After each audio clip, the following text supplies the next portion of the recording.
Right, hi guys, welcome to my presentation tonight, masterclass on how to play the 4-4-2 system in and out of possession.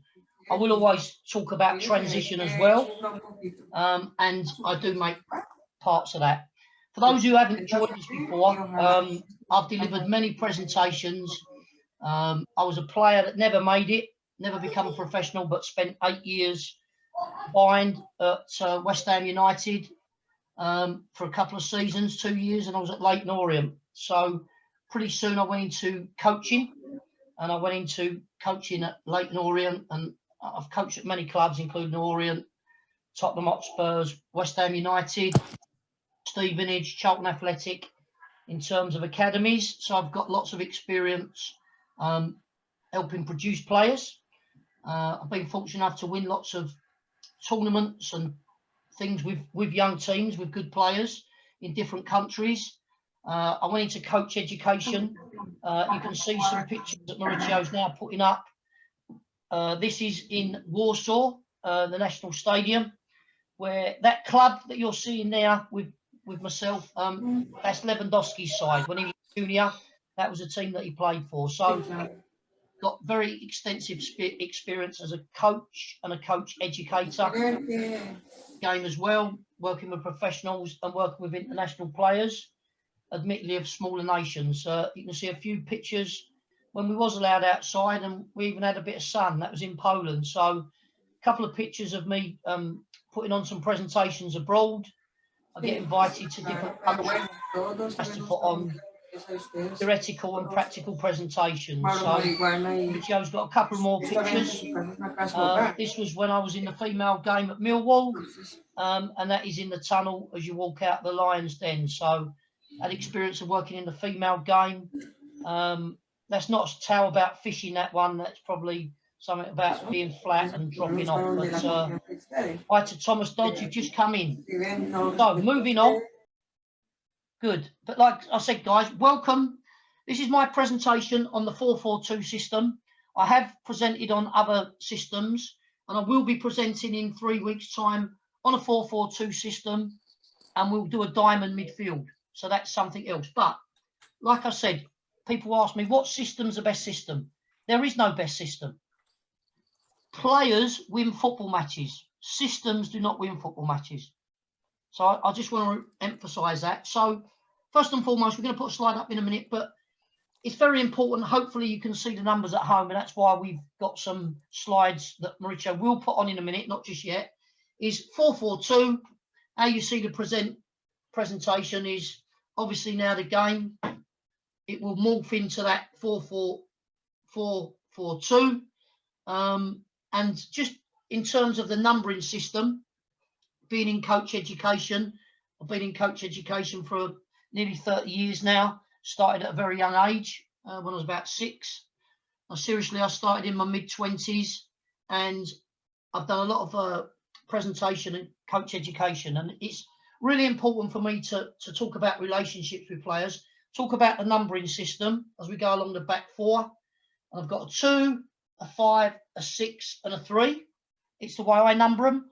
When I work in different countries, obviously the numbers change, and when I present in different countries, they'll say this is the number 4, yeah, this is the 5, this is the 3, and a 6 will be in midfield. But for our purposes, 2, 5, 6, and 3, back 4, 4 and 8, central midfield players, 7 and 11, wide midfield players, and the front 2, a 9 and a 10. So 4-4-2, profiling of players, because we said it's more important about the players and what they can do. I want a goalkeeper who's a good shot stopper, and I want him or her to have good distribution, particularly when we're playing 2 up front, and I'll talk about advantages and disadvantages of the system. I want a goalkeeper who's a sweeper keeper as we get higher, has the ability to read the game. Modern day teach of goalkeepers, 70% of his touches at the highest level with his feet or her feet. So we need to make sure that they have good distribution.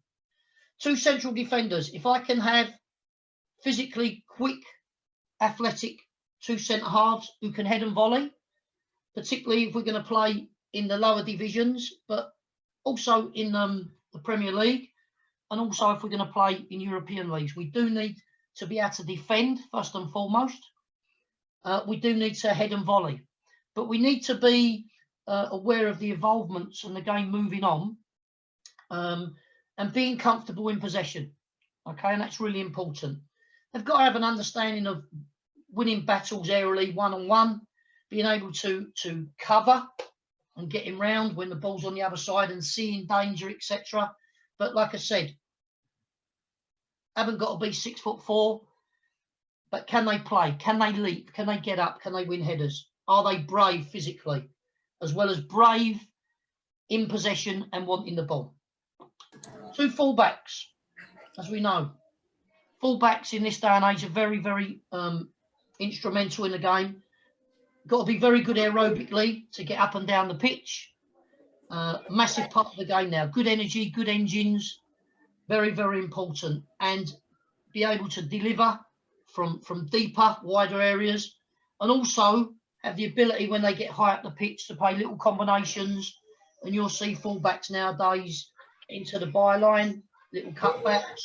You'll see fullbacks in particular playing narrow, almost like an extra midfield player, which Pep has introduced with Kyle Walker. And other sides are doing that. So aerobically, physically, up and down the pitch, but technically neat and tidy.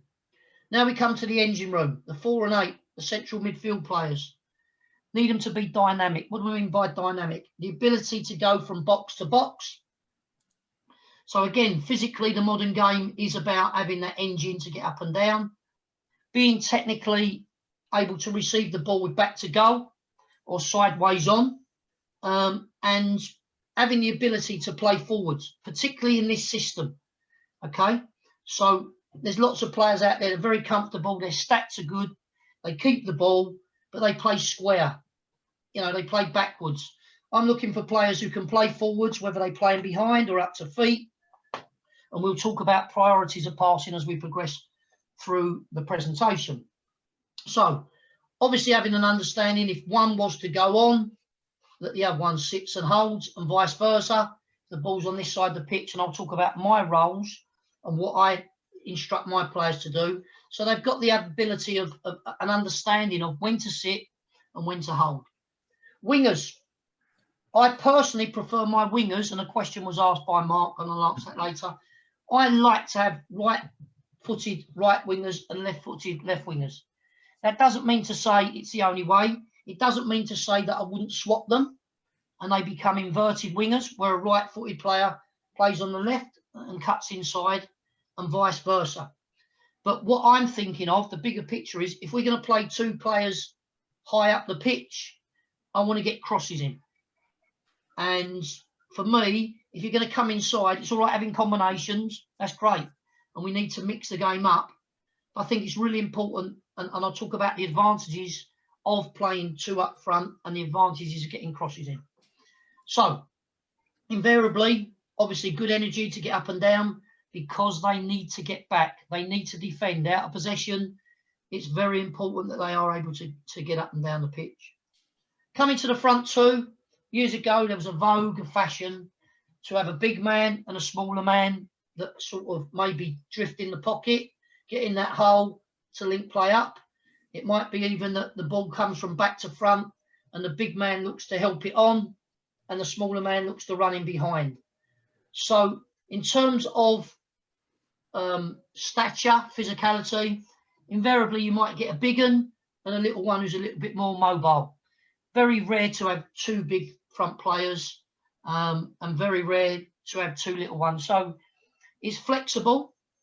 So there, if you like, are the profiles and the numbering system for me on a 4-4-2. Really, really important. So now I'm going to talk about the advantages and disadvantages, because every system to me has advantages and disadvantages. And like I said, the system itself does not win or lose games. It is the players within that. And as a coach, we have a responsibility to make sure and to be able to communicate what we require from our players. So what are the obvious advantages? Well, if you want to play a more direct style, and we have evolved, and everybody talks about playing from the back and playing through the thirds. Fantastic. This style is primarily used by some big sides, and when you look in Spain, Atletico Madrid have used it. Lately, I've seen teams, Southampton use it. I've seen Leicester go from 4-3-3 to 4-4-2. So teams morph.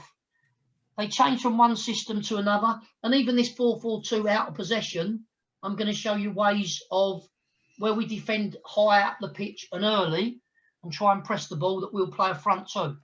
When we play deeper, then it morphs, and it might answer Mark Benterman's question about dropping one back. But I'll show examples of that. For me, all systems morph. They're not rigid, but they must understand the players, what's expected from them. So the advantages, 4-4-2. We can play direct from back to front. And because we've got players that we could push out the pitch, and I'll just put a couple of pictures on, very simple ones. If we get the ball forward, whether it's because that's our style or my philosophy, it's really important that, you know, if we've got quick players and they hold a high line and we want to go in behind, like we said, we can get in behind them. But if the other team drop off and we just want to be direct anyway, we've got people as we play up there can gamble and get in behind. So from a point of view of chasing a game or your style, or I've seen a lot of non-league sides where the methodology is we're not going to play, we're more dangerous with the ball than without it, we're going to just hit long balls. For me, there's a difference between being direct and just smashing the ball. And I was lucky enough to work with John Beck, the Cambridge United manager, Preston North End, one of the most successful managers in England. I've worked with him in Coach Ed, become a very good friend of mine. And he was renowned for playing 4-4-2, direct. His players knowing what they was doing. I think he got 7 promotions. So, you know, for me, working with John was an honour and a privilege because we was very similar in how we work in terms of very meticulous, the detail. Your job is this, not just one of you sits, one goes on, very much like, and I'll go through that in a minute, when the ball's here, you sit, you go on. So there's the advantages for me. It can be direct. You can get more numbers up the pitch. Someone asked me, you can play your wide players narrow. If we want to hit long diagonal balls in to get players around it, who am I to tell anyone how to play the game of football? And someone's mentioned about having someone big to help it on for someone smaller to go in behind. That's up to you. You make the rules up and the responsibilities for your players. But the bigger picture for me is it's conducive to being direct. It's conducive to winning second balls and bits and pieces if you want to play that one. Now, disadvantages, and there's always the disadvantages. Obviously, when you're out of possession, we talk about narrowing off. But the obvious thing is you could say, well, we've only got 2 central midfield players. Well, if you're organised, you can play your wide players narrow and you've got 4 in there. Yeah, so it's not a problem. And like I said, so some people, if you're going to not be well organised and you're going to be spaced out, then there's going to be opportunities to play through you. And if you're spaced out in terms of the units, the depth of the units, then they're going to play through you. So they're obvious things. And for me, you're not going to do that. You're going to be organised and you're going to be compact. So you might say we're outnumbered in midfield, and I'm going to show an example of when I do our slides about playing against 4-3-3, because I prefer playing 4-3-3 with 1 holding midfield player and 2 advanced. And you might say we're outnumbered in here. And then I talk about, or maybe dropping 1 in here if we're defending deeper, just to negate that and even up the numbers. Okay. So that's the bigger picture for me, 4-4-2, the advantages and disadvantages.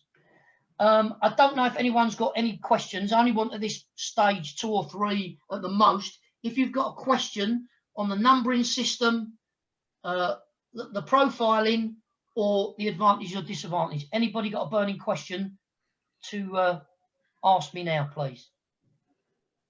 Yes, Thomas Dodds. Yes, sir. I was just curious why you have 5 and 6 as your mid. Not a big deal. I'm just curious because I always would put 4 or 5 there, and 6 would be up in the midfield. You just picked, not a big deal, I know, but. Thomas, thank you for your question. You're obviously ringing from the States. Traditionally, in our country, 5 and 6 have always been the central defenders. When I've worked in Holland, they're very much, you know, they talk about the 4 and the 5 at the back, the 6 and an 8 if they play 4-4-2. If they play 4-3-3, that's their numbering system. So I said at the start of the presentation, and you acknowledged it, it's not a big issue. It's just something that within the FA, and I've worked in the FA for a number of years now, that predominantly we do that. Some people say, well, they have squad numbers. Hopefully that answers your question. It's not an issue. It doesn't matter what numbers you are. It's just that when I work, I like to number the players and the bibs. So we talk about a relationship between the 5 and the 6, 2 and the 5, 6 and 3. Yeah. Hope that answers your question. It's interesting because in the States, our numbers are different. We go 4 or 5 are the center halves. Yeah, no, that's not a problem. I get that. And like I said, I make sure I wear numbers. And if I was working in the States, I haven't been to the States for many years. My friend who I've mentored is a very good friend of mine, Anthony Hudson. He's your under-20 national manager. So when Anthony did his coaching badge with me, we talked about the numbers and I've done some stuff with him. I don't know if that's a national thing. I'll check with Anthony. Yeah, not a problem. 2, 4, 5. Yeah, 3, and then 6 and 8 in midfield. Okay. Thanks for your question, Thomas. Anyone else got a question just on that or anything before we move on? Good, guys. So I'm going to move on. So 4-4-2. Used to play it a lot. So when I got my first position as a young player, I was this little wiry, skinny little fullback whose job was to get crosses in. So I'm going to talk about a bit about the roles and responsibilities for me within the system and the way the game is played. So I'm just trying to move them up the pitch to make it proportionately. What do I see? What do I see? Well, what we've got to be better at, and I'll talk about it later, is everybody now is obsessed in England. And I went and watched a game the other night, under 23 game. Lucky enough to get out and about, and I went and watched West Ham and Southampton under 23s. The game now in this country has become very much pass for the sake of it. And what we've got to teach players is to prioritise. So a forward pass that goes in here and gets us in is better than one that goes in here playing our back to goal. By the same token, a pass in here is better than playing out there. So for me, we have to educate our players from an early stage, even if they haven't got the capability of going from back to front, to teach them, can I think forward? Not that they can do it, but can they think forward? So for me, in behind or beyond, beyond to run onto. There's beyond just to turn people round and take a breather, but there's beyond to run onto. There's a long ball to go up to help on. So we're differentiating now. We're talking coach Ed, we're talking the game. Beyond to turn people round, beyond to run onto, up to help on, into feet to secure. So it's just priorities. Can we play into our front unit? Can we play into our midfield unit, etc., etc.? So you have a philosophy, but if we're honest, everyone says, I want to play out from the back, I want to teach in the game. The bottom line is recognising the opponents. If the opponents, and I'll put them on in a minute, all push up, for me as a coach educator and someone who wants to win football matches when you're in that position, and you need to differentiate between developing young players and frontline winning matches. But there comes a time in the development of players, we have to teach them what's right. So we might all have different versions of what we think is right. But if you watch the best teams in the world, and Man City still do it, if our keeper picks out from a goalkeeper and it's on to do that. So it's about recognising how to play through the thirds when we have to, but educating people to say, can we get in behind them? So if the space is in behind, that's where you need to play, particularly when you've got a morph system 4-4-2 that morphs into 4-2-4 where people get beyond. Common sense for me. If the other team drop off and we can't get behind them because there's not much space, you play up to people again. And then if them lines are blocked, we play into midfield. Again, if they drop off, then it comes from the back. So there's not a wrong and right way of playing, but I can tell you from a defensive point of view, when teams are very direct, it's very hard to play against.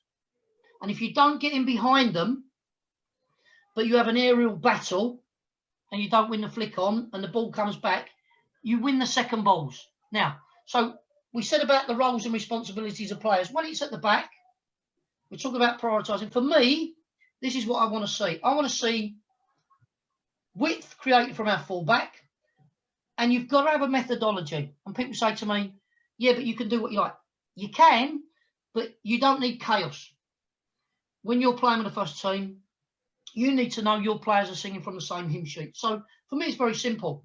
The players around the ball support short, and my nearest central midfield player doesn't get in line with the ball, because I see it all the time in the Premier League. 4s and 8s want to come and get the ball off the centre half. Well, what's the point of doing that? These need to break lines, and at the moment, I haven't put any opponents on. So these people, when the 5's got it, the 2 needs to support wide. Yeah, he knows he's got someone outside him. I don't want the 4 getting in where we want to play, because if we educate our players to play forward, we need to create space. Again, the principles of play. Now, 7s can hog the touchline. There's nothing wrong with coming in if there's space to come into, particularly in a 4-4-2 system. But if we talk about coaching and supporting around the ball, which includes the goalkeeper, then we start to talk about away from the ball. So if we want to go direct, we need our 9 to stay high, because we create this space in here. Do we create it for the 7 to come in and exploit it and receive it? Or the 4 pulls away, do we create space just to roll it into the 9? Do we create it to travel with it? And then if we do, we get a bit of security and rotation. But the big picture for me is make the big pitch, push the front players on, create this space in here. That most important shape for me is the diamond, whatever system you play, because it gives you width and depth and will allow you to penetrate. Whether you penetrate by being direct will depend on your opponents. And if they narrow, and I'll put players on soon, if you can't play through or over, you play around. It's very simple. And this is where I talk about the most important rondo for me is a 4-4-2 rondo, that one. So we teach our players, and we just take them 4. If you do that, you do that. If they do that, you do that. Now, constantly players are going to move, and it might be a combination of moving people before we actually get it up to the next unit. Don't want to get too much into that, but the thoughts are support around the ball, yeah, away from the ball. Now, these become important, but they're important because of the next pass. So if we are able to get the nearest central midfield player to support it on the inside, not in the way, because in the end, it just gets in there and bounces back. So for me, central midfield drops in, furthest centre midfield player stays away, because then when it's played in here, if we can, this player is more likely to link because you haven't got a 10 in there. So if you want to play through the thirds, you get your little up, back, and through. So you've got these players now. These players might come and get the ball. But what we're saying is once it goes into that furthest players forward, particularly when there's spacing behind, have we now got players linking up? So as that ball goes in there, he's linking up, we're linking up. These are narrowing off because we talk about transition. If we did lose it, we've now got security in here. We're not wide, we're not expansive. So when it goes into that furthest player forward, we've got an up, we've got a back, we've got a through, up, back, through. So we need our 7 and 11s to recognise that they're the players when it goes up to the front 2 that get beyond. If we've got space in here, our 9, our 10 is more likely to go in behind. As we develop and get higher up the pitch, if that was to happen, and I'll show examples later, then there's no space to run in behind, then obviously the 10 will pull away. But if you establish rules and expectations, if you look at it, nearest player support on and around it, furthest ones go away, but as the ball travels, they link. So now, once we get higher up the pitch, if you just get into that, and they've been educated to do the same thing, and I'll just take those players, as it gets up the pitch, the rules are no different. Nearest central midfield player would support, furthest one stays away. As the ball goes in there, we're looking to link. That's when you get your combinations and 7s coming inside, 2s on the overlap, whatever. But the rules are, on this side of the pitch, the relationships are nearest player support. The furthest players are the ones that give us pictures, give us targets to run. So when it goes in there, if our 10's pulled away, our 8 recognises there's space in between and gets beyond. If the ball, front 2 decide to play close together for little combinations, then our 8 gets beyond and our 11 gets beyond. So for me, we're talking about educating players what their roles and responsibilities are, and that includes furthest ones away, don't get involved. You are for the next ball, the second ball. You're for the target, because the further away from the ball you are, the less likely you are to be marked, and the more chance of the opponents who are furthest away switching off and ball watching. Okay, so just replicate that on this side. Briefly, if the ball's on this side of the pitch, wherever it is, so we put it in a wider position now, the 4 on this side would be supporting the 2. It's the 8. So if it's in a wide position, yep, again, it's just replicated that the 8 is the link player and the 6. So if we was to lose it in this congested area, if the other team were compact, we have security. In transition, when we lose it, we're vulnerable if we're spread out. So as the ball is on that side of the pitch and we're looking to play forward, this is our link. These are our links. And like I said, when it's wide, you'll always get a front player, whatever side it is, coming to link it. Yeah. So if it comes short, we've got someone who can run in behind. The higher up the pitch we go, there's no space to run in behind. The furthest players will pull away for that diagonal pass. So in a nutshell, in possession, summarising, I want wingers wide because that allows our 9, when it's on the right-hand side, to support it. And it might be that we get one then where we go around the corner. But if it can't go around the corner, we've already established, as that ball's gone up there, that there's going to be players on the front foot linking. And when that comes back, we need somebody to go beyond the 9. Whether it's the 10, whether it's the 7, and it's on this side of the pitch, that's what we need. And vice versa on the other side. So that's my big picture for supporting the ball. When it's central, we talked about it wide. When it's central, I think it's really important that if you'll always get a midfield player that wants to come in there. That's not a problem. And one will be more comfortable than the other one.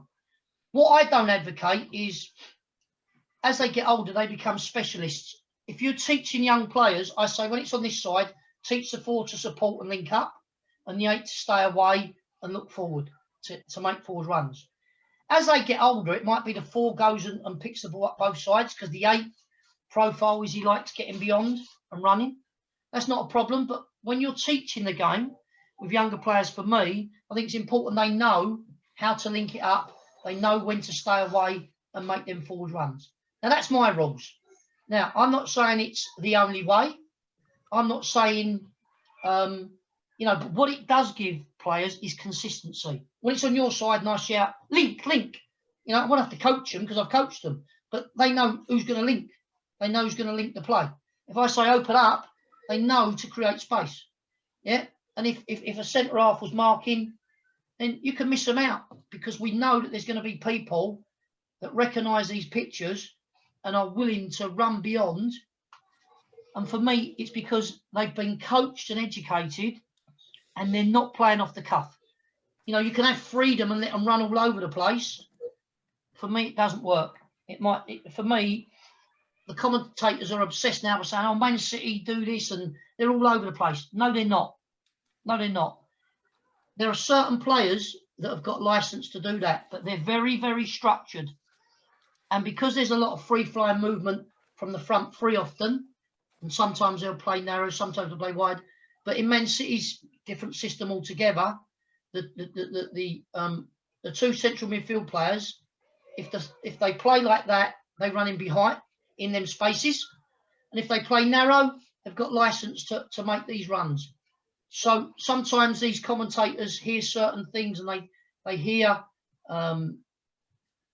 people say about how much rotation there is in the game and how much this, and I'm looking and going, no, they're more structured than any other team. So just on that then, no opponents on there. If you've got a question, if you look at the diagram now that Mauricio's putting up, I think you'll see Mauricio, and there's the numbers. We've gone through the profiling and the roles of the responsibility of those players, and feel free to take pictures of them, but they're going to be on the YouTube channel. If you move on to the next diagram, please, Mauricio. Colin, just 1 second. Someone is asking, why is the numbering system important? I think you answered the question before. Yeah, the numbering system for me is, it doesn't matter how you number them up. It's important when we talk about relationships. So if we talk about a goal being conceded and ultimately it goes in here, I know we were talking about in possession, I've gone straight to, there's relationships between the 2 and the 5. So even in possession, the 5 needs to know that the 2's outside him. So whether you number him number 4 and him number 2, doesn't matter. As long as you know. So there's relationships. So if you get what you practice, so practice the game. So I'm a stickler for when we do practices, if it's a small-sided practice or whatever, the players must wear the number that corresponds to that position. That's a give me for me. That's a non-negotiable. And when I work on Coach Ed, and players give me session plans and they put X and Y's, I go, listen, you can use X and Y's, but I've never seen a player with an X or Y on his back of his shirt. Okay? So for me, if I'm training to be a coach and I want to develop, if a coach says to me, well, it doesn't matter, detail is everything. So how you number them up is up to you. I put the lower numbers on the right. If you look, 5 is lower than 6. Yeah. 2 and 7 are lower than 3, 11. 9 and 10. Doesn't mean to say they can't rotate and move and they'll find themselves in different positions. It's just an understanding, call it an obsession, call it attention to detail. That's what I'd rather call it. Any more questions on that? Mauricio, can you put the next slide on, please? So we've talked about the profiles of players, and we talked about what they do, who links, who stays away. Yeah, Colin, there is another question. They say that some players, when they play the matches, they go different numbers. Yeah, they can play different numbers, but it's not get too obsessed with the numbers. It's just my way of saying is, whatever numbers you want to have, put them players together. You're going to do crossing and finishing practices. Make sure you replicate this if you're doing it on the right side. If you're doing it on the left side, so whatever numbers you are, it's just becoming familiar. And you can turn around and say, what's the 4's job when the 5's got the ball and there's no pressure? Yeah, you see it in the Premier League, they come and get the ball for them. Why? I don't understand it. Can we not trust this 4, 5 in possession to do that? For me, a 4 needs to break a line. So if the other team drop off, and that's their front players, what's the point of doing that and come and getting the ball? He's not a quarterback. Yeah, can he not pass? So we need to talk about breaking lines. So now, if he gets the ball, we've broke a line. Yeah, we've penetrated. We're playing through the thirds, whatever terminology you want to use. But no, other teams drop off, and I see it in the Premier League. I'm thinking these are household names who are coaches of them, supposedly top elite coaches, come in and get the ball, and I'm going, why? So now, when you do that, the players you've got in advance of the ball become less. So it becomes negative. So they'll talk about great midfield players we've got that never give the ball away, but all they ever do is that. So I'm saying to you, have a look how many times you watch the Premier League, and I'll name no teams, and I won't even name national countries, but you watch how many times we play, and we get, which annoys me even more if you play a back three. So you'll have a back three playing, someone comes and gets the ball off their feet. So if you've got a back three, yeah, you've only got now back three. One person comes and gets the ball. Yeah, that's what you've got in effect. 1, 2, 3, 4, 5. You've only got 6 players in advance of the ball. Yeah, whereas if you've got 2 central, it just doesn't make sense numerically. And we wonder why teams don't go forward and they don't penetrate and they don't hurt. So it's a pet hate of mine to see that. Moving on, I'm conscious of time, Mauricio. Just show the next slides. So again, we've just talked about, there's the picture on the screen. It's really important that, you know, we put the 5 and we just said the 4 is to clear space. Yeah, 8 is pulling away to link up. But we've created that space in there and we're looking at the 9 to come in and get it. 10 to run in behind, maybe the 11 to come in and get it or run in behind. There's the options, the variety. And when it does go forward, we talk about security and players narrowing off. So if we do lose it, we've got that transition. So we've got players away from the ball, in advance of the ball, are looking to get forward. We've got players behind the ball that if this 5 advances, we've got security. If he or she runs out, the 4 takes a place, we've got security. So that transitional period is a moment is really important. And that, what we've just showed you, is just replicated in that slide. Have you got the next slide, please, Mauricio? So now we actually talk about putting opponents on there. But sometimes if I put the opponents on there, it confuses it. So now, why I've done it without opponents, and it would be lovely to play a game without opponents, but what we've done now is, if you look, we've said about playing against a 4-3-3, and that's primarily what it would look like. And that's how I number up my 4-3-3 system, if you look at my presentations. So just to make it pretty simple, yeah, if you look at that slide there, that replicates this sort of picture. So our we play 4-4-2 and we push our wide players on. Yeah, that's what it looks like. So they have a spare player in midfield. And what we're trying to do is create space to try and get the 9 in. But obviously the 4 is going to get across there to stop it going in there. And that's why we talked about having a variety where the 7 maybe come inside to get on the ball.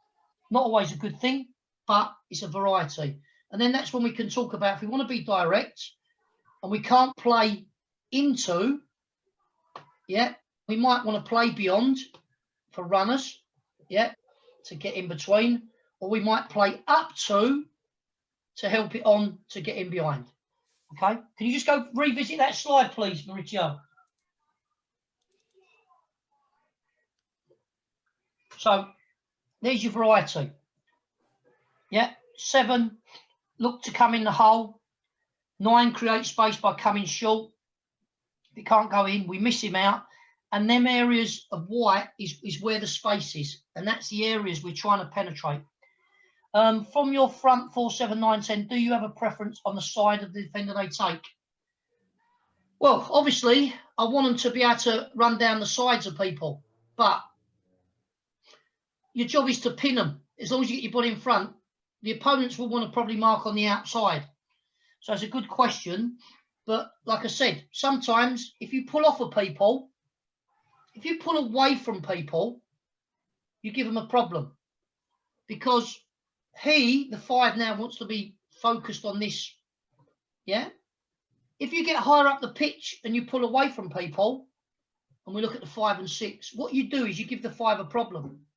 And if he comes with you because you pull off of him, I'm only talking about the 9, then you leave space for the 8 to go through. If you play close together, you leave space for the 11 to run into, especially if the 11 stays wide. But the 8 has got to be the clever one. So if the front two play close together, he can run beyond. If they play far apart, he runs in between. And that all comes from establishing who supports on and around, what your job is when you're away from the ball. You need to have that detail. You need to coach the players. Front two play close together, two centre halves play together, there's your space. If you make that run and you're not followed because there's a big hole, you're in. If the fullback gets round, then obviously, and you're higher up the pitch, you've got that diagonal. All hypothetical, but there's got to be a rationale behind, and that's why I didn't put my players on the pitch of their roles and responsibilities. No, you're not just running around. You're not just running where you want to run. You have to see the pictures, and we have to know. Maurizio, just go back. Is that the final slide with in possession? It's not, is it? No. Right. So if you look at the next one, is again, this is the passing priorities. Like we said at the start, we outlined what the priorities are. Can we get behind our opponents? I don't care if you're Barcelona, Manchester City, Doncaster Rovers, the dog or duck. If you educate players the right way, you need to get behind them to score. It's not the only way of scoring, because if they drop off and you can't get behind them, then you can play up to people. But ultimately, you can shoot past them. But we have to understand the game as coaches and as players. Would you rather play against Vardy, who's going to run in behind you, or would you play into a front player that always wants to come short? Always comes short. At my age, I could play against someone that always comes short. But once someone runs down the side of you and runs behind you, that's a problem. And central defenders and fullbacks don't like people that run beyond them and short. So you have to have a variety and mix it up. And just go revisit that slide. And for me, what I don't think we're very good at in this country is actually educating people to say, people would say to me, oh, it's a long ball. And is it the right ball? If the other team is silly enough to play a high line and you can play in behind them, then that ball beyond, yeah, is it a ball beyond to get someone to run onto? Is a great ball, yeah. It might be where you're under pressure and you're just knocking it off the pitch to relieve the pressure. There's different circumstances. Or are you just smashing straight balls, yeah? Or are you actually thinking about your play and prioritising your passing? Mark, Southampton play for second balls with wide man coming into 4-2-2. How important is this? Well, again, like we said, just on Mark's point, if you, like we said, it can be used as a tactic. John Beck was very good at it and his teams. If you play direct, if you overhit a straight ball, goes through to the goalkeeper. If you hit diagonal passes, so let's just say on the right, okay, and it runs out of play, they've got a throw on, we can all push in there. So it's a tactic. It is part of a strategy. But even if you play straight balls but don't overhit them, yeah, and you loft them, then they can't get much, even if the opponents win the first ball. Again, if you play up to people, we've got people running on beyond, like we said, the 7, the 9, the 2 running on beyond. Even if they win the ball, you've got your midfield players trying to win the second ball. Coming back to Mark's question, if you play your 7 and 11 narrow, yeah, like that, and you might even say behind them because they say it's like a 4-2-2. Yeah, that's up to you. It's a strategy, and it's something that Southampton have been very successful on. It's not my way, but I'm certainly, you know, who am I to question? Colin, that's sorry, mate, to interrupt. Sorry. With the centre half, they do it at the centre halves, don't they? With the fullbacks, they give you width. It's really different. It's two types of tactical knowledge with the players, with centre half in possession and a fullback in possession. Yeah, I think there's you look at your players' profiles, what are their attributes? Why do I recruit the players I do? Why am I playing this fullback today or this winger? Because we're playing this team. And that's the great thing about the high level, because you'll have people that have watched and analysed the opponents. You might know that their fullback's a little bit weak. You might look at certain traits of the opponents and say, that's where we're going to win that game. They've got two central defenders that are a little bit milky. They're not brave. We're going to put it in there. We're going to have a battle. We're going to have a row. And it might be done. I've got some cultured players in there who can have a scrap as well. So what you do is down to you. And like I said, that's what makes the game interesting. You know, I'm not an expert in that. All I'm saying is, whatever you play system, you have to have a methodology behind it. You have to have a process of what you're trying to do and how you're going to achieve that. And preparation is key. And if you always do the same thing, it's not always going to work. So you have to be flexible. Systems might morph, and we'll show that in a minute. Any more things on in possession? Because what I haven't spent too much time on combination and all that, because I stated at the start that for me, 4-4-2, you can play from the back. But if you've got bodies high up the pitch, whether you play them narrow and you play it in there to have a fight, or whether they narrow off and you play round them, but it's mainly talking about the bigger picture. If you look at some of my other presentations, the detail, you know, is really important. Someone just mentioned about the rondo. The rondo is really important practice if you do it right and you coach it. And whatever system you play for me, the principles of play remain the same. And that is creating space, movement, support in order to penetrate, and how creative you are in able to do that. So if you play 4-4-2, for me, that's the shape that you need when the ball's at the force feet. Yeah, massively important. When the goalkeeper's got it, it's revisit it. Yeah, there's your diamond. One of them drops in there. There's your diamond. Yeah, and it's in there. Okay, it's a little bit more difficult with this system, but like we said, ultimately, if your 7 comes inside, there's a diamond. Yeah, so you need that. If you didn't have him out there, it's difficult. So what I'm saying is, wherever the ball is, yeah, we need to create diamonds on the pitch. And I've heard coaches shout diamonds, which is rubbish. But well, we know that he supports inside, he supports outside. Nearest front player comes short. You've got that. So if they narrow off and you can't play through, you play around.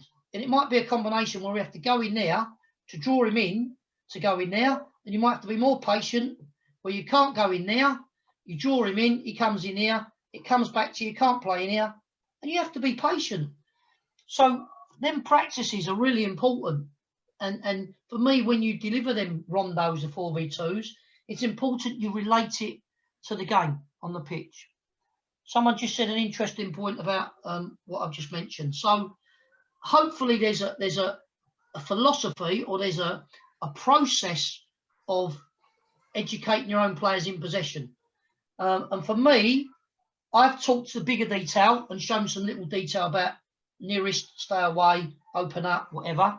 Obviously, my practice would facilitate that on a smaller scale. Whether I did some, because I only had enough players to do it on one side, I would set that up on this side of the pitch, or vice versa. I'd set it up centrally.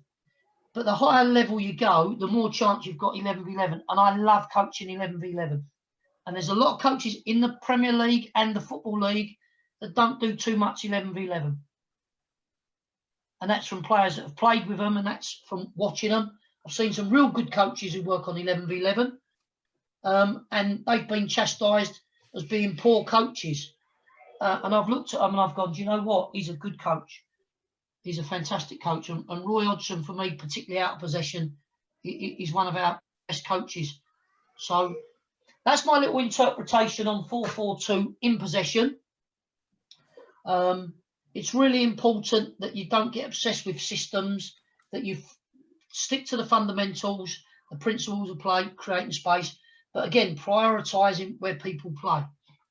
So if you take the next slide, Mauricio, because we talk about getting higher up the pitch now. So that was done from the rear third, but now we talk about when we get up the pitch, now, it's hard to do this proportionately to the players. The best position to be is getting into this middle third unopposed. And the reason that is because you have options of going in behind, particularly now as a lot of teams want to play a high line. The danger of playing a high line and not having no pressure on the ball is you are able to play in behind, beyond. Yeah. And that diagram there just shows that, like we've said, if you can play in beyond, that's great. Yeah. If we can get high up the pitch so we can get players to run down the sides of the centre halves, you've got more options in that mid-third. And that is you can go in behind, but if the other team drop off, ultimately what we're trying to do is to play through and penetrate. So if you was on the ball and you saw that picture, you're not going to win any balls in behind. But what you will do is say, well, I can't play in behind, but we need to play into people. And if the 4 comes in there, we can't play in there. So the 4's job, nearest one, is to create space. Yeah, pull away, furthest centre mid. Same rules, same thing further up. And that is we're trying to play into 9's feet. Now, if we can't play into 9's feet because they've got an extra player in midfield and they screen that, that's where your 7 becomes important, where he just comes and drifts into that little pocket there. So once that 7 comes in to maybe pick that ball up in that space, yeah, again, what does that leave? Well, it leaves potentially the space for that fullback to go in there. Now, you'll see Man City who don't play this system. If he stays wide, yeah, that's what you're getting now. Fullback's going in now. And if he doesn't and he drives on, then there's just a little bit of rotation. But what we've got to learn to do is nearest front player supports, second one stays away. And you've got that option there is, again, like we said, if he supports and links, furthest players can make forward runs. If they play close together, we've said, get in between. Yeah, 11, does he go round the back or does he come in there? But we're trying to give problems, and whilst the ball's on this side of the pitch, the players furthest away from the ball on the opponents tend to switch off. And that's why our most important players for me is when we're building up possession on one side of the pitch, is those furthest away from the ball to give us options. Options are only created by those in advance to the ball. If he comes in there, spaces between them. If he stays away, spaces in between the front 2. And it's just getting players to recognise that, but being able to sow them seeds to them. Mauricio, last slide on the in possession. So now we've dropped them right off. We're up this end of the pitch. Again, the higher up the pitch you get, and teams do play with deep blocks now, and I'll just set it up just to have a little look, and I'll put the ball at the right side, his central defender, is again, probably not a lot of space to go beyond. If there is, we can play on people's shoulders and get down the sides of them, fantastic, yeah? But what you're saying, when you get higher up the pitch, you've got to be patient. Can you get in beyond? Not a lot of space, probably not. That's when you might go into, still difficult. And that's when you get to that, where you get to that area where you're going up to. So you're going for them diags. If you can go a diag in behind, great. If you can't, and it's contested when it goes up there, you've got up to head it back. If they win the header, then you're looking to win the second balls. You're 3 and 8. So it's all about them anticipation areas. And if you look at the diagram, everything I said is there, because I've continually said your role is to support inside. Your role is to support outside. Your support wide or drop in. You're the nearest one to link it up. You stay away. Do you go in between or do you go on the outside of the 10? Yeah? Away, if we go diagonal, is second ball. Just put that slide up again, Mauricio, so they can have a look. Again, and nothing contradicts. I'm not bright enough to do anything other than keep it simple. And if you look at it, there's your priorities, your passing. A is in behind, B is up to, or beyond. So if you look behind But the 6 and 3, if the ball goes on the diagonal to the 11 or the 10, the 3 gets on the front foot. If he comes out and wins the second ball, he wins it. If it comes out, he can hit one of them technical fouls and stop people turning from out of possession to in possession and counter-attacking you. So it's really important that your players, whatever system you play, are I won't use the word drilled. They're well disciplined. They understand what their roles and responsibilities are, rather than just going up and playing off the cuff. So that concludes the in possession side for me, and I would do a lot of practice on that's the shape. The pattern is really important of attacking in wide areas. What's your role? And I'll do it central as well. So that's the bigger picture. The players have to understand who links, who stays away, who makes forward runs, and then you sow the seeds and you actually work on the patterns. There's the shape. The pattern is you play it overlap, come inside, whatever. And it's really important you do that. Refreshing to you, talk about the principles of play.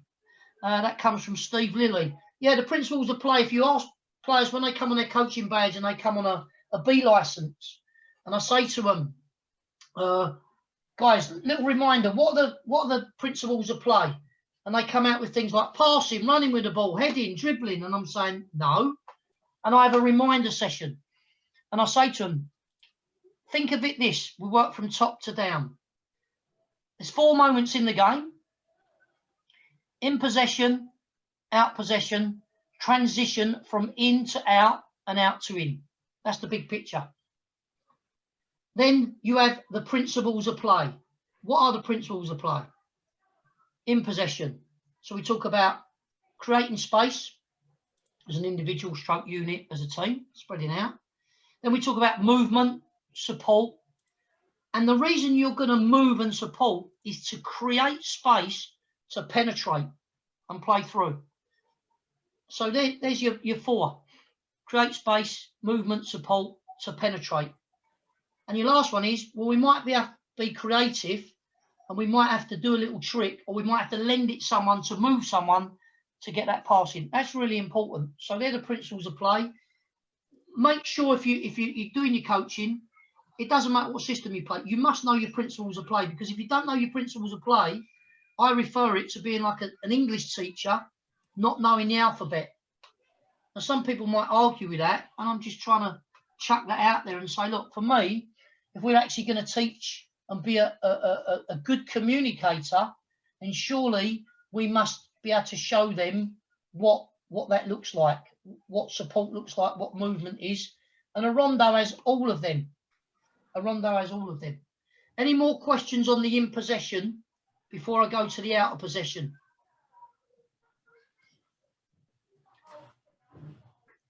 That was very thorough. That was longer than I thought, but like I said, it was. If you've got a question, unmute yourself and ask. Yes, if you've got a question on in possession, 442, yeah, unmute yourself. And I put a sub on. Any questions?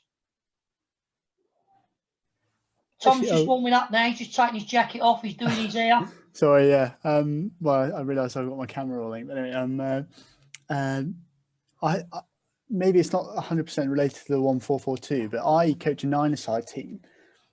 So when you're talking about the 4 and the 8, yeah, making forward movements to run.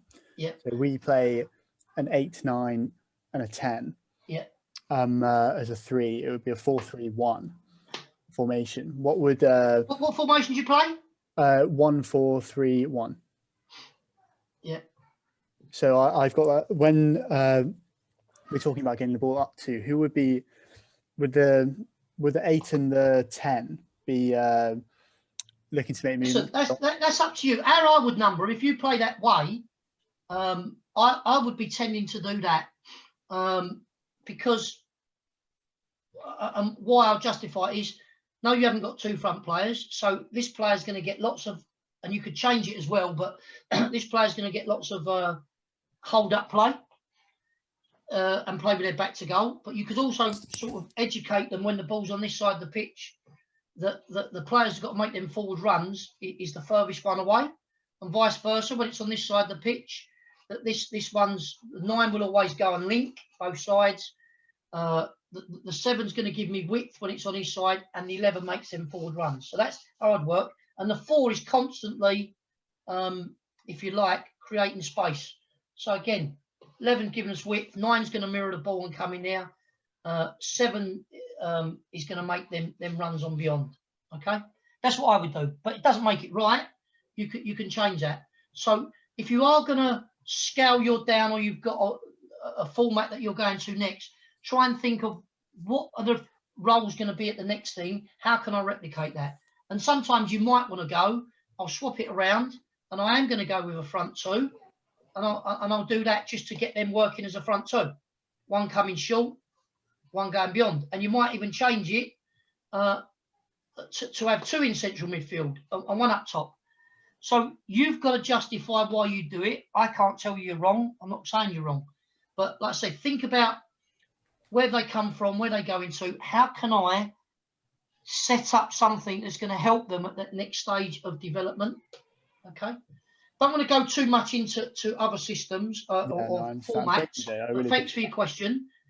Going to get back on. Any more questions before we move on to out of possession with 4-4-2? Yeah, Omar here. Yes, Paul. Omar. No? Yeah. Yeah, so I noticed you were talking mainly about, say, the ball, the right back and the left back create the support for the center back, right? Because you want to get the ball to go forward. That's support. So in this 4-4-2 situation that I see here, we want to get in and behind. That's what you were saying. Yeah. So I'm thinking, say you have the 7 and 11 and the 2 central midfield. So yeah, my idea is when, say, the 5 get the ball and the 2 show the support, right? The ball comes to the 2. Now, so ideally, what I was thinking, so these 10 center midfield, 1 stay, 1 go, and I was thinking if the next center back could pick up that space of one of the central midfield, because I'm trying to create an overload. Yeah, I think your questions, the wider it is, the easier it is to make. When the ball's central, balls usually go straight or you go diagonal. When they're wider, this is when the furthest player can come in that pocket. Right. What I wouldn't want to do is get that. And it's all about managing the game. So if you're 2-0 up, the way you made it is though you want him to go in there. I certainly don't want that. If I was 2-0 up, I'm saying, no, we're going to give security and we're going to do that. That depends where you are in your development as a coach. That depends what level of football you're working at. I'm not telling you what to do. You have to have a rationale of why you do something, justify it to yourself, own it, know it inside out, who does what, who goes where, why do they do it, sell it to your players, communicate to your players. You don't have to justify it to me. All I'm saying is I get coaches on various sites that I'm on. We play this system. It's the best system. We got more. And I'm like, do you know what? As soon as I hear them talk, I'm like, you've lost me. They complicate it. I'm not as bright to be able to do that. I keep it very simple. So if we can keep a complex game very simple, the reason it's complex, it's played through 360 degrees. We can play different systems. We have different profiles. We have opponents who play different. If you keep the principles the same, nearest player support, furthest players stay away, and we look to play forward and we look to link up. When it goes forward, can we get beyond? Simplify it. And I think novice coaches in particular, read a book, go online, watch someone, they know it inside out. And I'm saying is, listen, it takes years and years to own every system against every other system. True. Do you give the players rules to apply? Would you be more command style?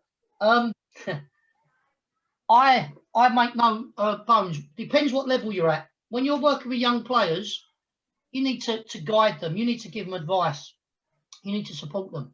When you go and play and you're playing for your job, Pep's not asking people what do they think. He's telling them.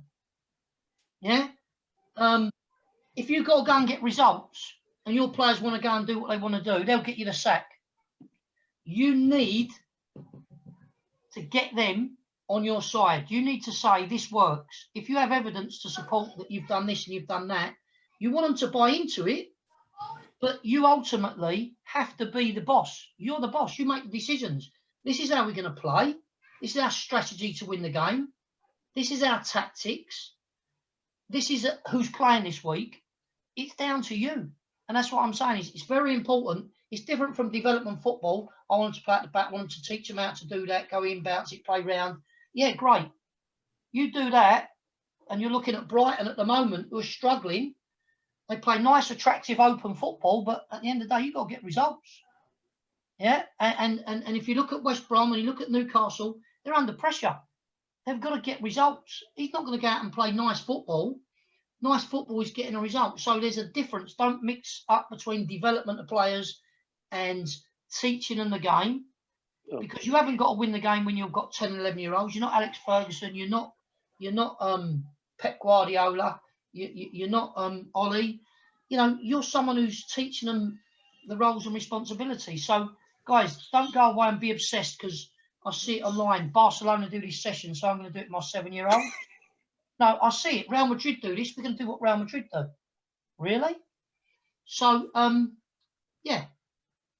But, guys, I think we spent enough time out in possession. This, to me, now is really important because, for me, the game, if you're in a bad team and you're struggling, and if you look at West Brom, Sam's gone in there and he's gone, I've got to get results. And I've been into 2 teams in good levels of play in the National League at Maidstone who were conceding goals, getting beat, couldn't win. And you go in there and the manager says to me, I want to play 3-5-2. Why do you want to play 3-5-2? Well, I've got to get in the door, so I've got to give him what he wants. But in time, I want to change it. When you go into a side that's getting beat, and if you go and look at teams train, and I say it in grassroots, most of the time it's all in possession stuff. I went into a club that was third from bottom, just before Christmas in the National North League, who hadn't won for over 2 months, and we ended up 10th in the league at the end. Because all I worked on was, and we didn't play this system, defending. Admittedly, we did have Dwight Gow in the team, you know, when he was playing non-league, and we had quick players up front, but we had to work on stop conceding goals. We was playing teams away like Halifax, Altrincham, travelling a long way, who were fantastic teams, and we was beating them and keeping clean sheets. Why? Because all I worked on a Tuesday and Thursday was defending. Chucked in a few restarts. We played 4-3-3 and really got, you know, our players sitting in there and played on the counter-attack. So I think, you know, systems of play don't win games. It's what you educate your players to do. So if we're going to talk about out of possession now. So when I go and watch young teams, or I've coached teams that are quite 12, 13 and they haven't got possession, they play 4-4-2, you look on the pitch and that's what it'll look like.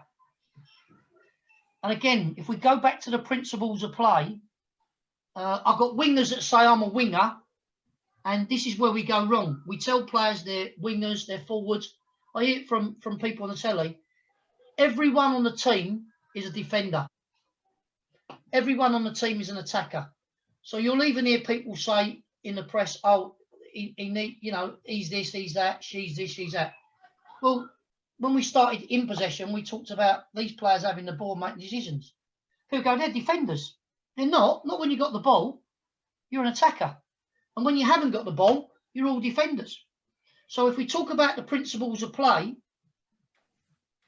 and they are, and I'll recite them, and this is what I say about knowing them, it's about compactness. Compactness and concentration. So really, if one player gets beat, there's another player there. Yeah? So that's your compactness. Wide players tucking in, and front players dropping off. So we've got that. Now, if we talk about the principal plays, we're trying to deny and delay. We're denying space. We talk about being compact. We talk about pressing. We talk about control and restraint. So when we're in a shape, and we talk about that deep, that we don't fly in. We talk about pressure, cover, and balance. So the principles of play we need to know, and we need to know what they're like. So if we don't have an opposition and we set up like that, what are we saying to the opponents? If you want to smash it long, and whether he puts it over there and everybody goes over there, you see it. If you're going to smash it over there, then that's what you're going to get. So I'll put the ball in the middle of the pitch to basically say, a lot of teams play out now, we're compact, we're narrow, we know our roles. So I'm just going to put other players on the team that's going to give us a problem. Just the main ones that are going to give us a problem. Yeah. So when I do a lot of phase play, I think it's massively important that you set up the practice you're going to do. Okay? Now, for me, oh, what am I putting in there? They're the players that are going to give you a problem because you're allowing them to have that space. I don't care where anyone else goes, let them go out there. Because what we don't want is what we've said is that. Okay? So we are saying out of possession, 4-4-2. That's what I want. And I give my players rough guidelines. 7, be level with your nearest centre mid. Be level. You can always get out there and engage. And if it looks like it's going there, if it looks like it's going long and they're all tucked in, then you take that position up. If they're doing that, then you're starting to talking about just spacing off a bit, giving yourself less distance to travel. Because as we build it up, that's who you're playing against. That's who you're playing against. Yeah, so we build it up till we're going, that's who you're playing against. That's who you're playing against. So if we put a 4 and 8 on, that's who you're playing against. Yeah, you two are lucky because you're only playing against one player. You're playing out there. Yeah, you're playing against him, but you're going to sit in there. So where's the problem? The big problem is, yeah, and we're going to say they're playing 4-3-3. That's your problem. That's where you're outnumbered. Yeah. We said if you push them in, you leave too much space. So if you look at 4-4-2, big picture, we've got an overload here, 2v1. Yeah. 2's playing against 11, 3's playing against a 7, 11 playing against 2, 7 against 3, 10 against 5, yeah, 9 against 6. Okay. That's why we number them. So we say, you know you're playing against. Okay. Now the danger is they do that. Now we've got a problem. So we're going to go back to the big picture where we had no one on it. Forget the yellows on it. Can you just show the picture, Mauricio, please? So Mauricio is going to show the big picture of out of possession. There you go. So we put them whites on there to show you. That's what you want. When it's central, the ball's central, we want to be narrow. We want to be compact. The principles are played. So, Mourinho, you can control the game without the ball. And if they want to kick the ball long, we'll have a fight. We'll have a battle. And the hardest they can make it is to do that. But they won't because they're frightened. So there'll be long balls kicked. And if they want to go long, great. If it's coming diagonal, as the ball travels, we'll travel. So it's important that we're set up. We can control the game without it. So the danger what we've got is we need a strategy. And my strategy is when the ball is central, we want to force it wide. And when it's wide, if we can't win it, we're going to force it inside. That's my strategy. Whether it's this end of the pitch, whether it's in the middle of the pitch, and whether it's in our last third, I don't want to. I'm going to shove it inside 99% of the times. Played it in FA Trophy this season, opponent couldn't break us down and struggled. Yeah. If you sit deep, teams don't know what to do. But we talk about setting a trap, big picture strategy. If they want to kick it, great. We'll have a battle. And if they want to play out, we're trying to encourage them to play out. And lots of teams will do now. So we need to negate that. If we do that, they're going to get the 4 on the ball. So what we have to do is, like I've said, the big picture is Be compact. When it's central, force it wide. When it's wide, force it central. And I've just knocked up a few diagrams, or Mauricio has, and it's to talk you through my rationale of why we do that. So the danger is if they play 4-3-3, and that's why I made it 4-3-3. Didn't want to make it 4-2-3-1, because then that's even easier to stop them playing out, because everybody's numbered up.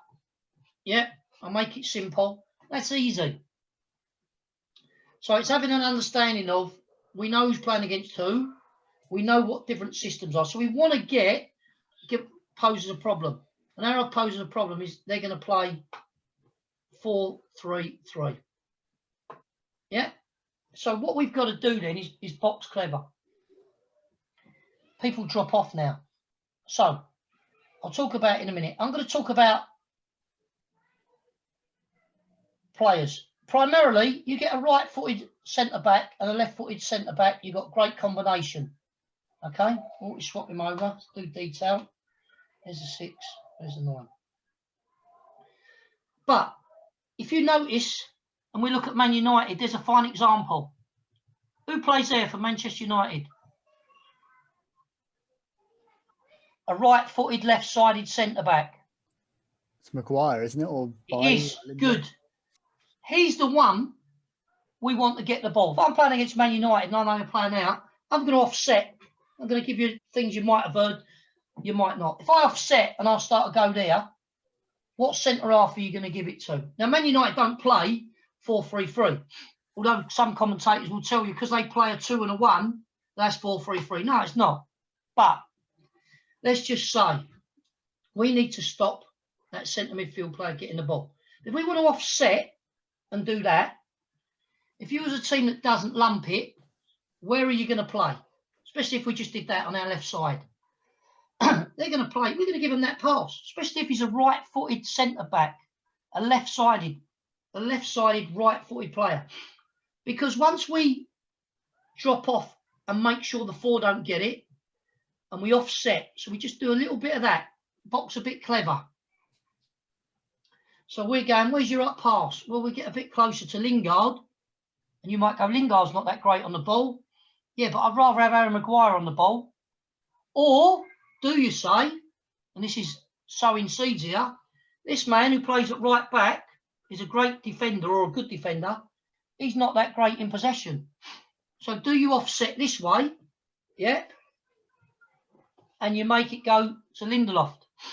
And then you go, give it to Bissaka, because he's not going to hurt us with his passing. No disrespect to him. I wouldn't mind being a few bob behind him. So what I'm saying is when you get into that level of the game, you're thinking personnel, you're thinking profiles, who actually plays there. Yeah? When you're the dog and duck, you don't know what they're like. You haven't got a scouting system. But at the higher levels, it's really quite easy or easier to know the players you're playing against. But look at the big picture. Compact, narrow here, we're happy here, sweep the keeper, all them things. So we know when it's high up the pitch and we're setting a trap, we're going to force it wide. We can't make them play wide, but I said there's ways we can encourage them to. Now, as that ball travels, the danger is what? He's right-footed. So he's probably going to play this short pass. So his job, yeah, let's put him a bit deeper, is to do that. Where's the danger now? In there. So this is where the front 2 have got to be smart. So the front 2 will be working like that. Yeah. And the same if it went on the other side. Can you keep it on this side? Can you come in there? Because we do not want this person getting on the ball in a 4-3-3 and hurting us. So we have to educate the front 2 to be smart. We have to educate them to go, right, it goes off there. Your job is same side. My instruction is same side. If you coach it, keep it on the same side of the pitch. So what does that tell number 7 now? Especially if he's a right-footed player. Yeah, he ain't going to get it out of his feet and knock it in there to smash one. He's going to take it away. Now you've got him on his weak left foot. You watch him struggle when he gets it on his left foot. So what does that tell you now? Oh, I know where that's going. He doesn't have to stay out with him, whereas before, yeah, because If he just runs in a straight line, he gets the ball in trouble. So he needs to block that off. He's coming from there to do that. But you can't, he might just come and get that. So this is where this one, as soon as that ball's gone this side, switch on. Don't go to sleep. Get engaged in there. Get around him. It might go in and bounce out. So what? It's still a centre half. But we're now trying to give him a problem. This person's going to show. These two midfield players can go tight. But if you look, yeah, whether he comes inside, that's what you've got to do. Keep it on this side of the pitch. It becomes simple, like we said about marking. Does this player mark on the outside? Yes, he does. Yeah. So if you had a left-footed player that can launch it, and we haven't got pressure on the ball, he's got to be on the outside to get in a race. What does he do? He's covering him. What does he do? He's offering some balance. The ball's on this side of the pitch. You don't need to be out there. Come inside. Once we know that ball can't, look at that picture. So we've now got compactness. The most important person is him to make it predictable. Yeah.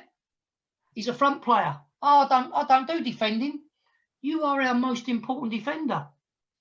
You have to cut that off. And that's the time that when that goes in there, he says, well, hold on, I'm the next important one because you can't get him on there. And he goes, I'm the next important one because that's where we want to keep it. So these front players are the most important defenders to make it predictable. And that's why teams that play out, you give yourself a chance if you're organised, yeah, to regain position. And we're looking to get on people's shoulders to step in and win it. How many times you see it now go in and people step in, or he gets tight up his backside, he can't turn. And then we're going towards the ball. We leave our player and we go towards him. And then as it goes back, you're in there. So you're practicing what you're going to do on a Saturday.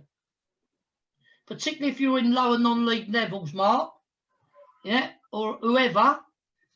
If you work on these areas, and what you get mostly is 8v6s. If you look at the big game, yeah, you get 8v6s. I've done it in my 4v3. That's what goes on all over the pitch, 8v6 in that half. If you look at that, that's 8v6. That's what you've got a lot of work on. If you're going to work on playing out, whatever system you play, generally you'll get 8v6. And that's why City at the best of getting out. So let's just get that back. So now we're looking to make play predictable. It's when it's in there, we're going to force it wide. But if it goes in there, if we don't press, we need to try and intercept, whatever. Once it goes in there, even if he plays forward, what we don't want to do, because most left backs are left footed, they'll boom it and turn you round. You're at non-left foot, turn them. Yeah, go big. Yeah, so that's why we need to mark on the outside when the ball's a long way away. That's why we need to mark on the outside so it does. But like we said, the players, if it goes wide, for me, and you can't get there, deny that long forward pass. Yeah, and then these players haven't got to worry about that. And the closer you get, where you're forcing it. Yeah, you're now forcing it inside, into line, down the line. And then these people are marking on outside shoulders to try and step in and win it. Marking on the outside shoulder. Yeah. Cover. This player, if the winger's wide, doesn't have to go out there with him. If the 7 is naive, then he doesn't know what to do. As long as he does that, he can now thinking about their 11 will obviously look to support in there. But the 2's like on the front foot. He can step in and win it. He can be on the outside shoulder to step in. Now, if you look at the shape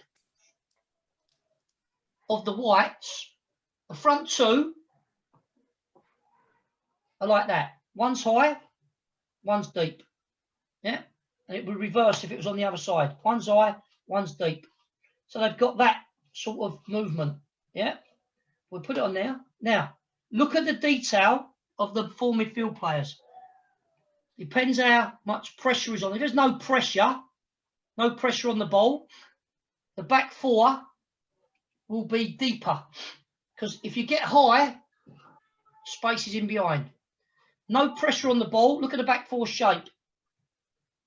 The players on this side of the ball are obviously higher the players furthest away are deeper, but our left back is not going to be deeper than him or her, and he's not going to be level. He's going to be in front, because for me, he's the only player that can play offside and step up. Okay, so you look at that shape. Yeah. Now you look at the midfield shape. If we get pressure on the ball, then the back four can all start to do that. Now look at the shape of the midfield players. Yeah, that one is deeper than that one. This player is deeper than that one. This one is level. They're just guidelines. So if you're going to do shape and pattern work with your four, they talk about 2 banks of 4. That's what you got. Yeah. So that for me is setting a trap, trying to win it and get in there. So when it's high, yeah, we can be narrow. Your front two are a 4-4-2. As soon as the ball goes one side or the other, it becomes like a 4-5-1 or 4-2-3-1. Not them two, just do that. And again, it's just working on that shape. This one will be deeper and that one will be deeper and that one will be level. When it's on this side, deeper, this one will be deeper in him, he'll be deeper in him, and he'll be in there. So, Mauricio, if you look at the slides, if you can just show them the slide that are prepared, or you prepared. Yeah. So, we're all central. Look at them players, setting a trap, narrow, compact. Yeah. Now, if you look what happens next, and we've just shown it on there, the ball goes out, and we're saying that's where the space is. You can have that space because we're staying compact and central. Now the ball goes to that left-sided one. The 9 cuts off that pass. And it's obvious. Just roll it back, Mauricio. Just right, good. So that's the space we're giving them. So now if you look at the 10 moving across to negate the 4, look at the shape of the blue, 7, 4, 8 and 11. Look at the shape of the 2, 5, 6 and 3. They're obviously moving across that side of the pitch. So now when the ball travels, which is the next diagram, if the 7 can step in and win it, great, but he hasn't. But what that picture shows now is, can he cut the line off? If he can cut the line off, he's only going to come inside. And now you're seeing players go, right, okay, the 5, 6 and 3 might have to drop off if there's no pressure, but if the 7 can get him inside, have a look at the next picture.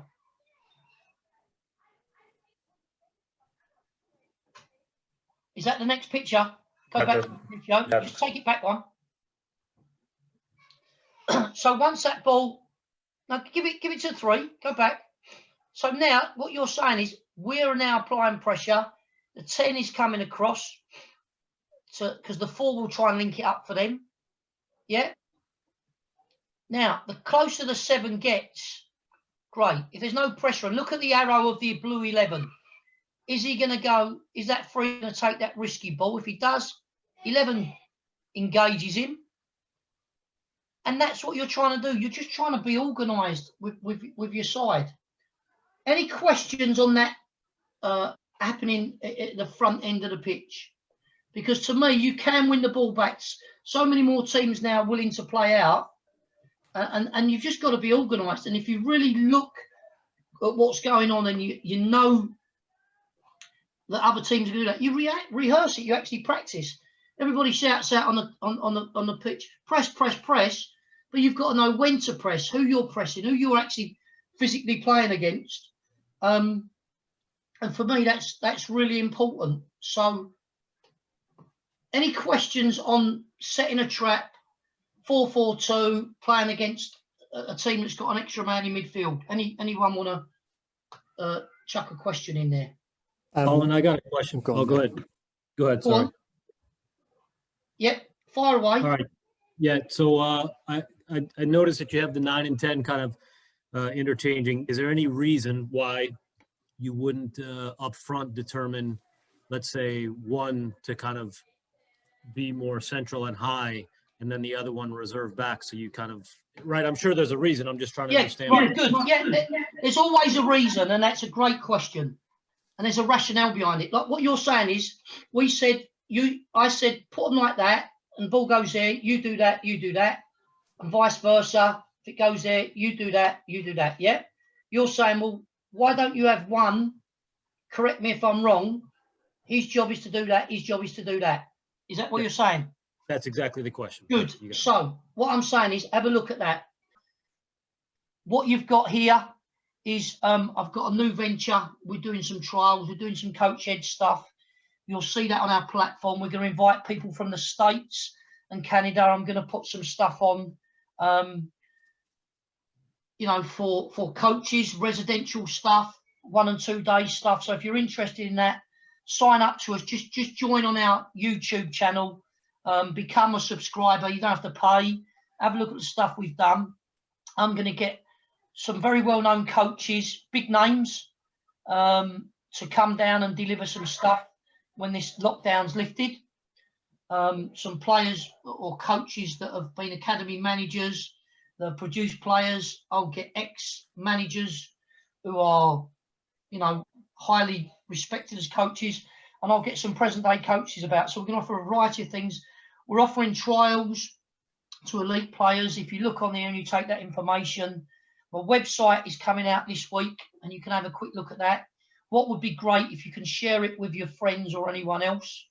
I'm just coming to terms with social media, so you might have a problem this week. Thanks to you guys tonight. Without you, the numbers have been good.